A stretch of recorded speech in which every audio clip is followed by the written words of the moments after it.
Welcome to Gifted Underachievers, the podcast for mid-level creatives with delusional ambitions. In this segment, Pat and James discuss whether it is wise to engage with the work of other creatives that is related to a current project.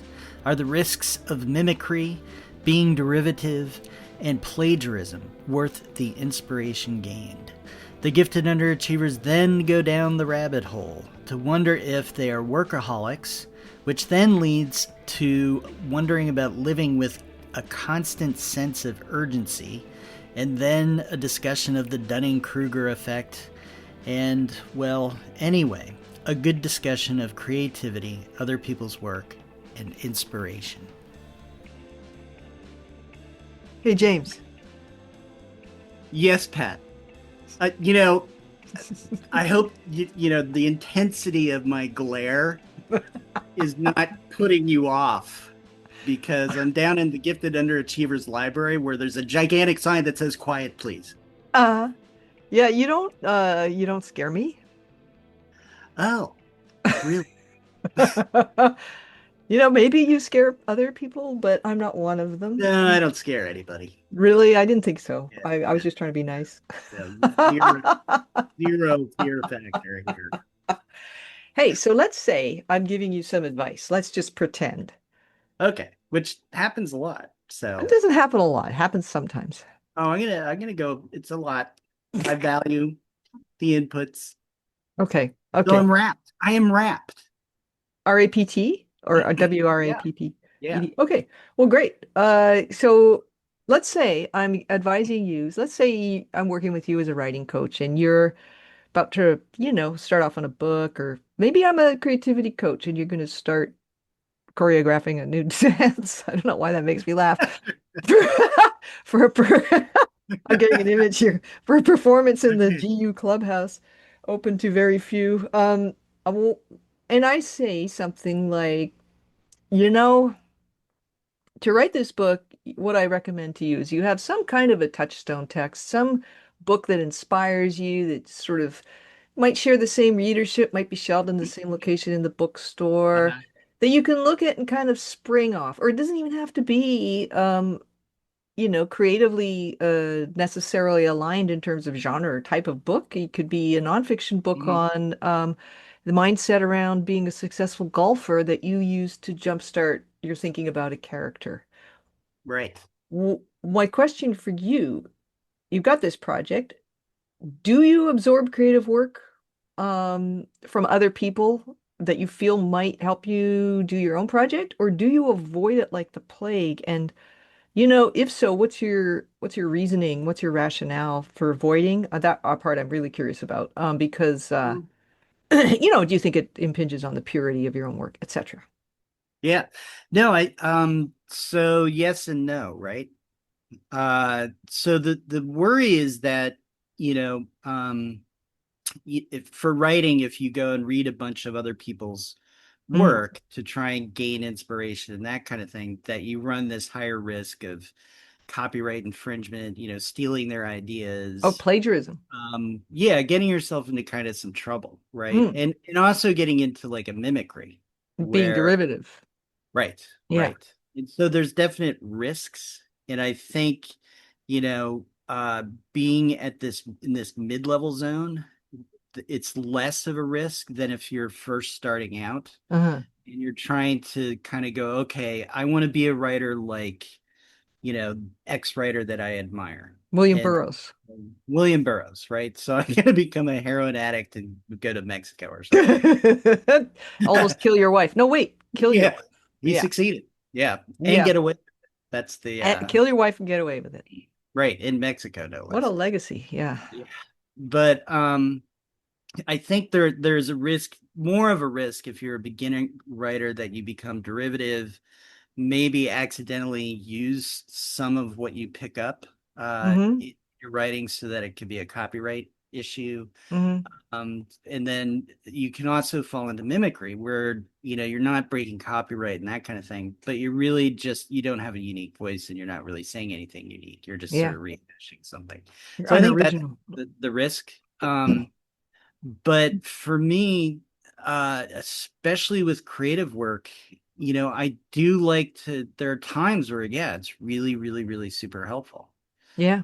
And it's about one, it's about getting re-inspired, right? If Yeah. you lose that thread, getting re-inspired. Two, I think it's about generating some ideas for scenes. Hmm. Um, and three, I think, it's just part of how we maintain that sort of creative environment internally, if that makes sense. I'm curious Yeah. what your thoughts are. Mm. I'm curious what your thoughts are. Oh, yeah. Well, it does make total sense what you're saying. Maintaining that creative environment internally. So my thoughts are that, it's almost so I guess the question for me is it how deliberate is it that you're using, other creative works as a source of, say, inspiration or I have a few different examples, but to zoom out, I would say it's almost impossible not to use things you've creatively been exposed to when you're creating something, just as you wouldn't, let's say you've got a new relationship happening. Do you not Mhm. use everything you've learned from previous partners and previous relationships about how to treat somebody? No, you have to use it. Why else are you on the planet, Otherwise, you might as well just Mhm. be 15 again. Um, so it's kind of hard to go, well, I can't, I'm not going to use anything. All you can say is I'm not going to deliberately use anything. But I think there are problems with that as well because, especially for mid-level creatives, because we're often squeezing our creative work into very marginal portions of our day. And if we don't have a Right. way to accelerate our entry into a particular project, then we run the real risk of spending what little time we have trying to get in the right um, Mhm.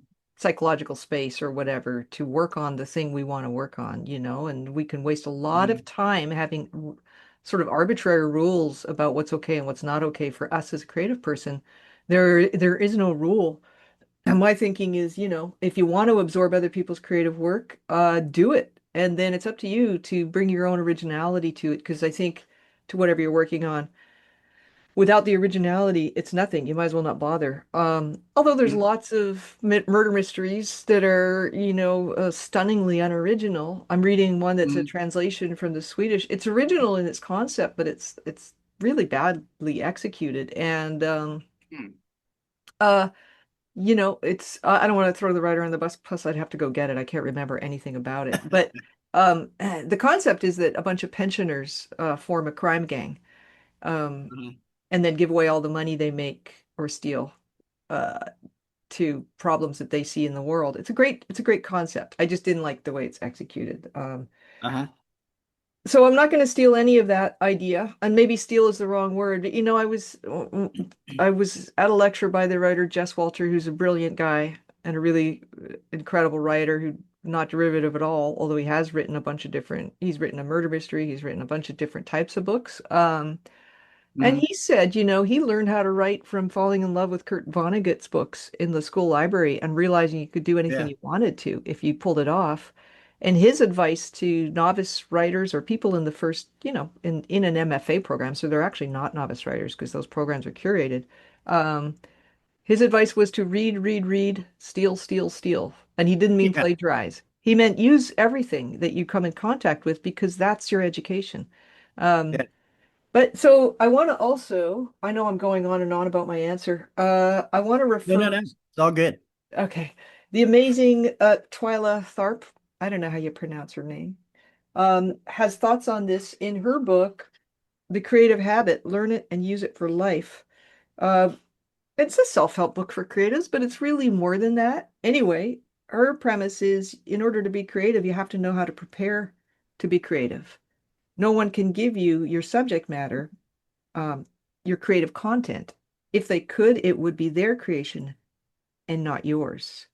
Mhm. But there's a process that generates creativity and you can learn it. And then she goes on to talk about her process, and her process includes um, kind of stripping away some of your habits, like go a week without mirrors, clocks, newspapers, even talking.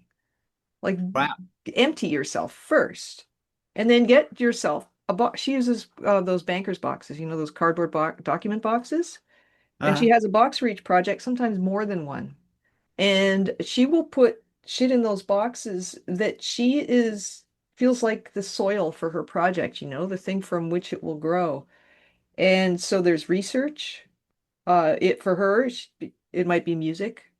Hmm. Um, music that she either wants to drawn for the piece, like she'll actually use it as a soundtrack, or music that inspires her to understand the characters better because her dance is quite narrative, so there are Yeah. characters and stories in it. Yeah. She uses notebooks, uh, pieces of clothing. She might that might help her think about costumes.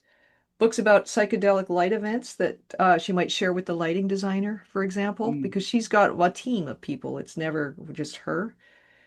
Photographs of other production concepts that she can use to discuss space and detail with her production designer. Research Polaroids.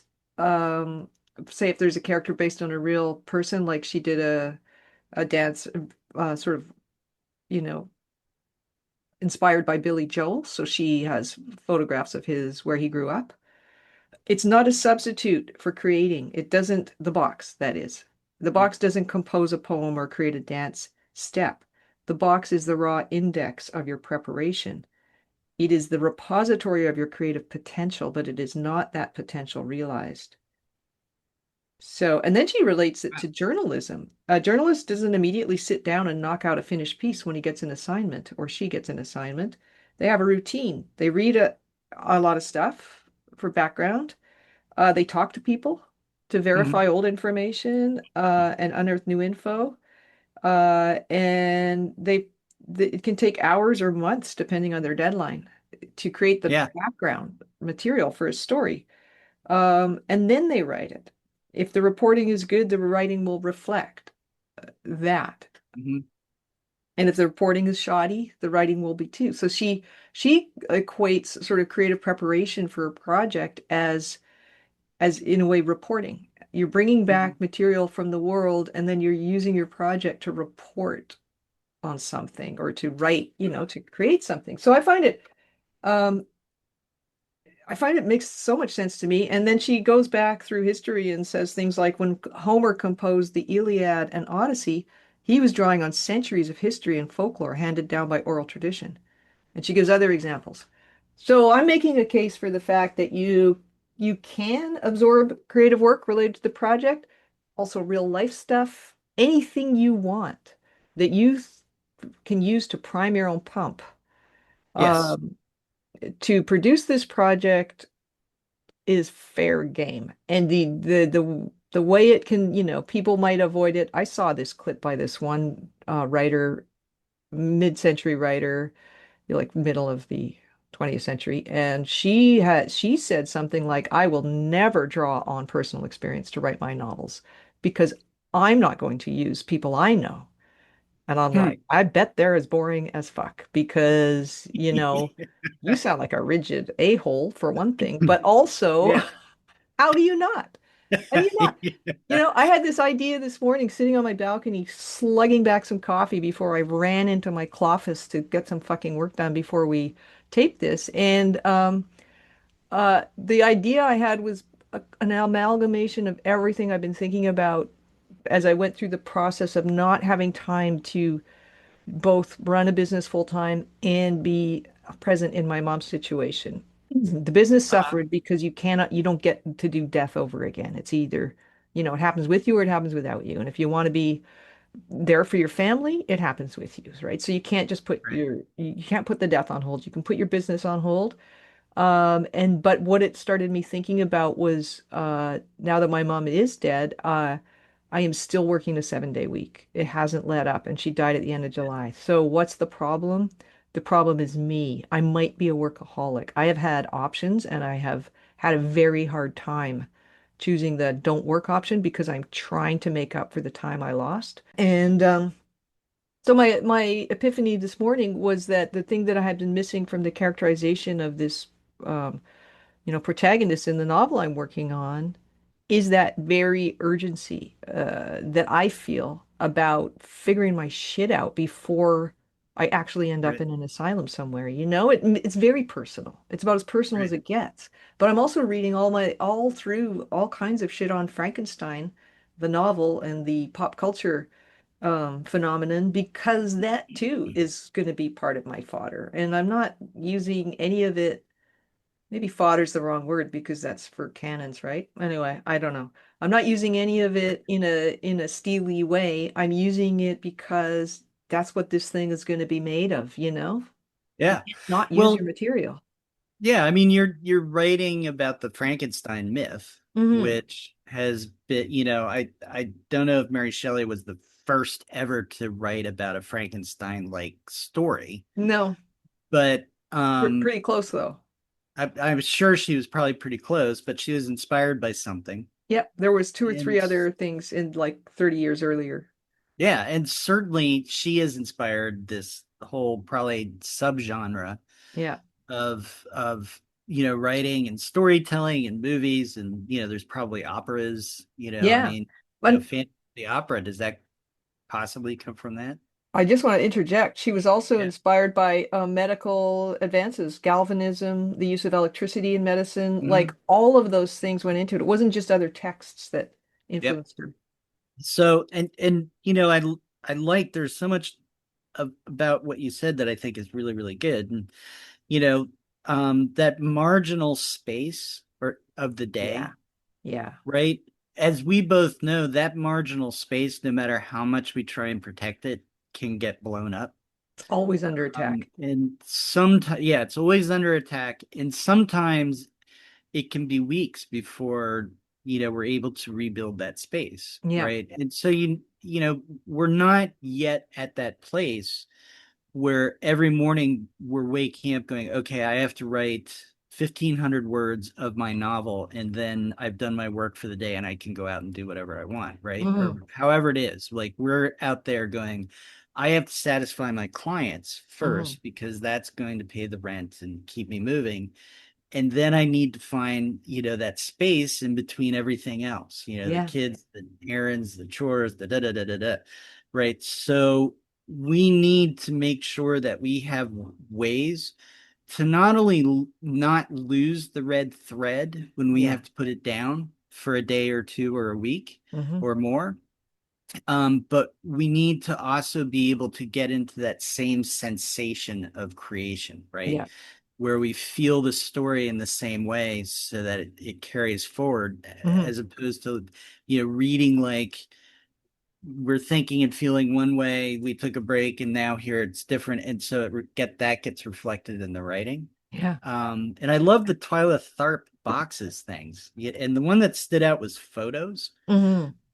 Because I'll buy books. Usually I get them used because if you get them new, they're really expensive. But I'll buy books that are just by photographers. Like Hmm. either they're of a subject, like say people in Florence or Yeah. Avedon or something like that, because good photographers are really really great at capturing emotional moments that Hmm. characterize people. And so you can look at the eyes and say, okay, how would I describe those eyes, and generate those kinds of ideas. And then there's just also the how do I structure the sentences in a way that I think fits, Hmm.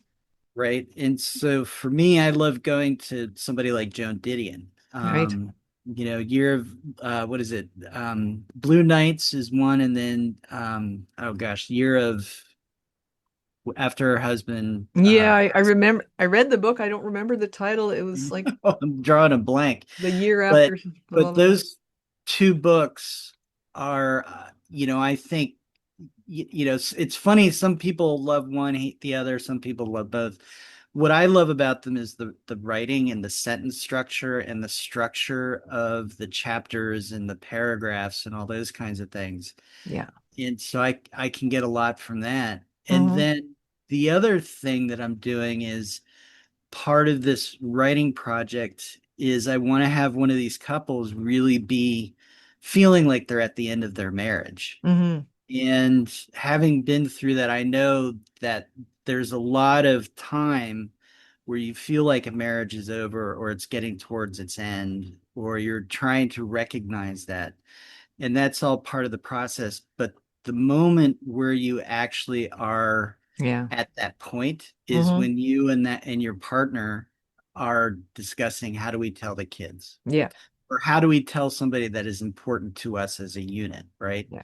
Yeah. And so, I was looking around and John Updike wrote a short story called Separation. So I went and read that, not because I'm trying to steal from it, but I'm trying to see, I really respect his writing. How did he handle this? Hmm. And it was really, really helpful because it kind of gave me this really big motivation. It generated ideas that were spontaneous, Yeah. not derived from what he wrote.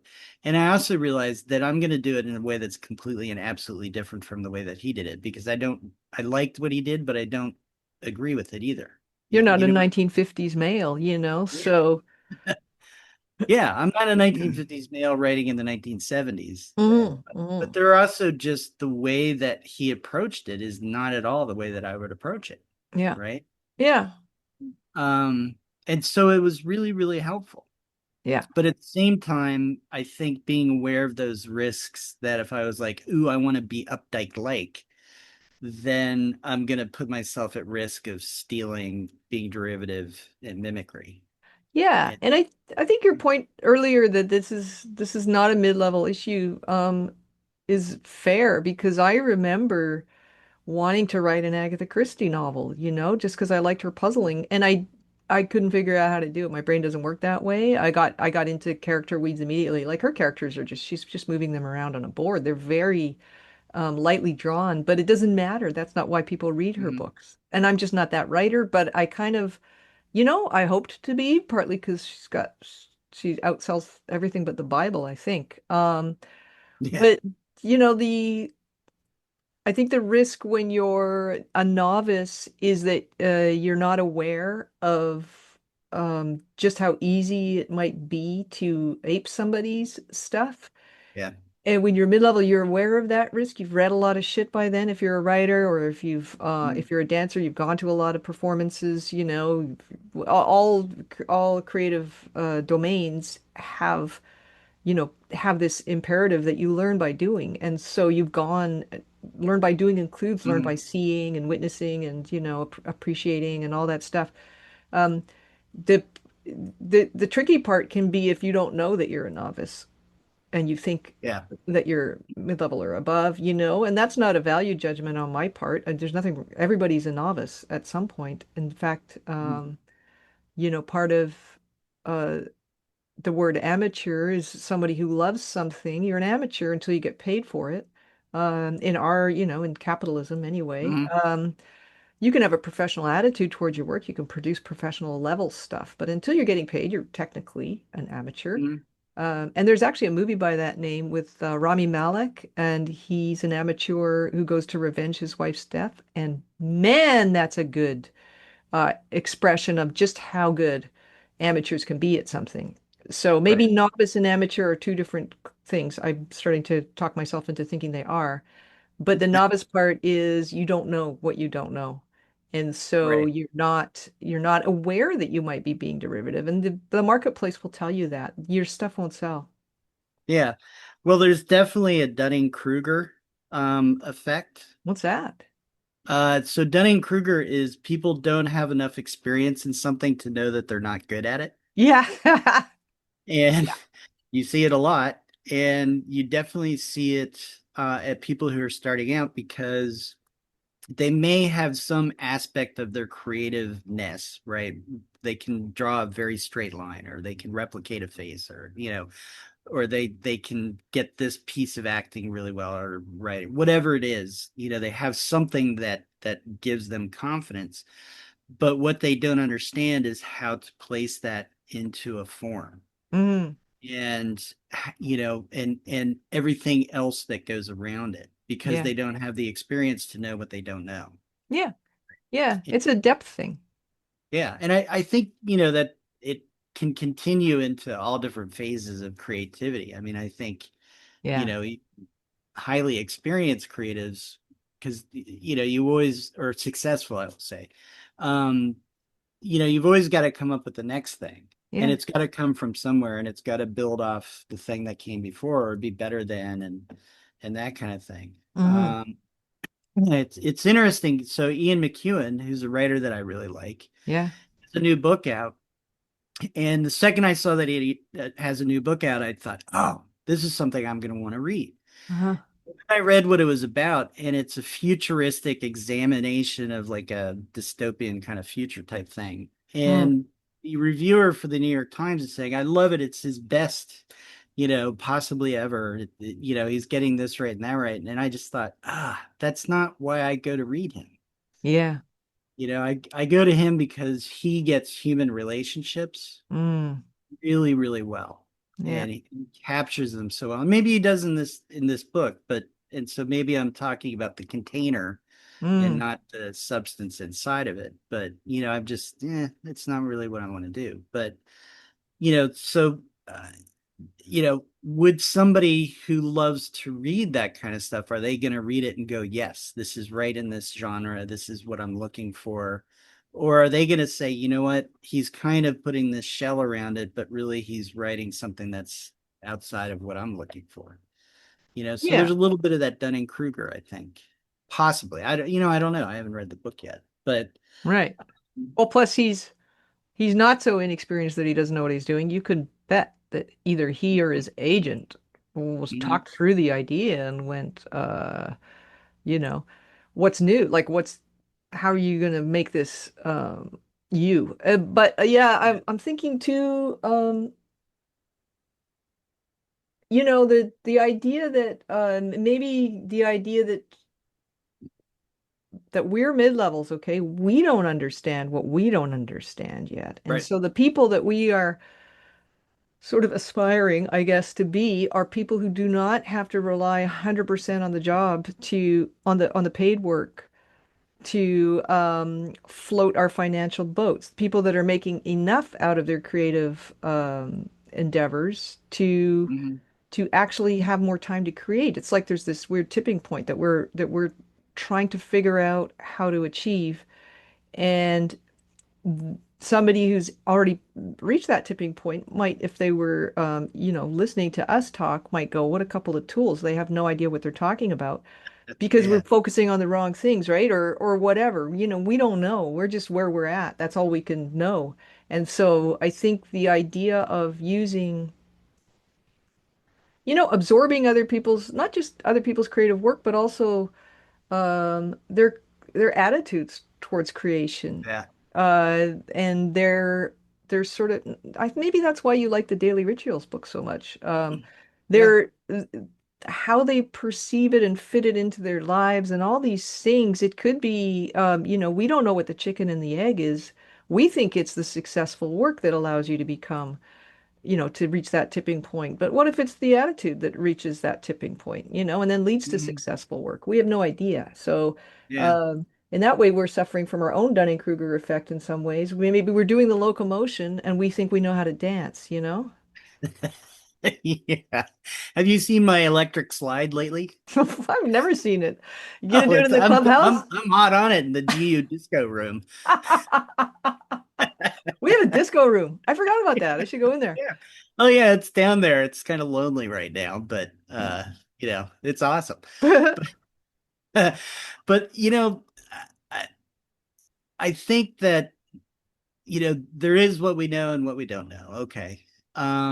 And one of the things that I find interesting about these reading other creatives' daily rituals, whether it's an artist, a writer, or whoever, is that I learned there is no one way to do things. 100%. And one of the things that I fell into when I first started was believing people who said there's only one way to do things. Yeah, that can be such Right. a danger. Yeah. So if you're not doing this, you're not going to succeed. If you're not doing that, this is what you need to do. And, and there's also people who just don't, they're like us, they don't have the free time. Yeah. And so they had to figure it out. And so there's ideas and that kind of thing. And then, the other question I would pose to you that I could also, answer as well, but you spend the bulk of your day editing other people's creative work. Hmm. And in some ways it must inform your own creative work, but there's an impermeable membrane between the two. Exactly. I mean, so a couple of thoughts on that. I edit fairly high level writers, so I rarely work with novice writers anymore. I still do, but not very often. Mhm. And the high level writers, I would say I learn from them in a way that feels slightly removed because I read manuscripts with the same mind I read published books with, which is I'm like I'm sort of I'm doing two things at once when I read a manuscript that I'm not doing when I read a published book that's been well edited. I'm reading it, hopefully getting lost in the experience, especially with novels, but even with nonfiction, I'm reading it for the experience. When I'm reading a manuscript, I'm reading it for the experience. I need to understand my experience of being the reader in order to see what's missing, where are the holes, where are the moments that are rushed and the moments that are too drawn out, where are those? So I'm doing two things at once, and one of my job in the editorial letter and other aspects of the read manuscript comments is to draw a dotted line between what it is now and what it could be. And so to do that level of thinking, I need to have a huge body of reading behind me of published books. If I don't know what the standard is, I can't help other writers reach that standard. And since I've been an avid reader since I was 5, that's not a problem. I already have that in there. Mhm. Um, do I learn or take ideas or solve problems in my own writing from the manuscripts I work on? You know, Probably not from the novice writers. Sometimes I'm in awe of their ability to tell a story despite basically lack of prose skill or, low prose level. But from I do sometimes learn how to tell a story, definitely from the books I Mhm. work on. In fact, I would say that's the best thing I've learned in 15 years editing other people's work, especially, well, obviously fiction, but also memoir, is what works when you're telling a story and what doesn't work, because that's the feedback I Right. reflect back to people, right? This is what works about what you've done. This is what needs work. And all of the stuff that needs work, I couch it in big picture um, terms, like the story engine, the plot, the structure. These are the things that need work, the character arcs, And so Mhm. um, even scene dynamics, that's not quite as big picture, but the point is that yes, I'm constantly learning. I don't know that I use it as creative fodder because I'm not there. I'm not relaxing when I'm doing it. I'm actually working. Mhm. So the creative fodder to me is stuff I experience when I'm relaxing. That seems to be, or when I'm reading with an eye to my own project, or I'm out in the street going, how would I describe a tree at this time of year to someone who'd never seen this tree? Like just Yeah. little snippets, right? So yeah, yes, I there is this element of learning, and also no, there is not this element of absorbing creative fodder because that's not what my brain is doing at that point. Yeah. So I would say that sort of the bottom line, because one of the things that I was thinking as you were talking, when I'm reading something and I know I'm really enjoying the experience of reading it, Yeah. it's because it inspires me, it motivates me to do my own writing. Right. Yeah. I get so excited by the experience of it that I really want to go do my own writing. Yeah. And so I think, on that thought, it led me to this other thought, which is that as creatives, we need to go outside of ourselves Yeah. to be able to furnish that interiority that we need, and find motivation and excitement Yeah. and all of those kinds of things, Yeah. even acknowledging the risks that we might incidentally bring something back that we shouldn't use, Yeah. Yeah. that kind of thing. And and I really, take to heart that we can always learn from, even, everywhere, Hmm. right? Like Yeah. walking down the street and also dealing with a client. Yeah. I agree, 100%. And where you get your stuff from, your creative inspiration from is entirely individual and up to you. So we're reflecting our own experiences and asking the question, but really the concept of avoiding other people's creative work in order to have a more purely you product, leaves out the fact that humans are never just this one pure thing, and Mhm. that it's a very rare case of somebody who can go deep inside themselves and bring back enough to make a good story, if we're talking about fiction, or a good dance, or a good painting. And so, like even William Burroughs, he wrote a lot about the junkie scene. Like more than half of his books are talking about other junkies whose Yeah, ways are just so interesting and so interestingly described that those books are classics. They'll never go, probably he'll never go, junkie probably will never go out of print. I'm speculating, but um, so even people who seem very unique are reflecting their creative inspirations, and they're not just from um you know yeah, the interior resources. It's always going to be an expression of what you are aware of in the world. yeah, yeah. We're building on shoulders. Yeah. So, all right, awesome. Aren't we clever? We think. Thank you for listening to Dunning and Kruger. You're delusionally ambitious dicks who think they know stuff. Yeah, the Gifted Underachievers, Dunning and Kruger.